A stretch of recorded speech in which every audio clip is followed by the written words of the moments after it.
So I just met James today, and he lives among the wild Amish in Millersburg, Ohio. So he's going to start using this bondsman buggy to bail out the Amish when they get arrested for their DUIs in a horse and buggy. Hopefully I get that trailer for you too, man. I'm glad you didn't get one. No, I'm not going to either. Yeah, that's a twist because that's 4 feet at least. I definitely tried like 20 years ago. What's the chances of women dancing on the bus right now? You know that whole field is Still drunk, still disorderly, but at least I'm not locked up. Thanks, Mary. And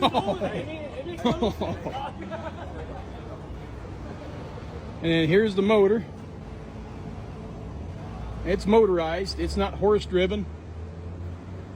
Bail bonds. And there's the bars. Isn't that crazy?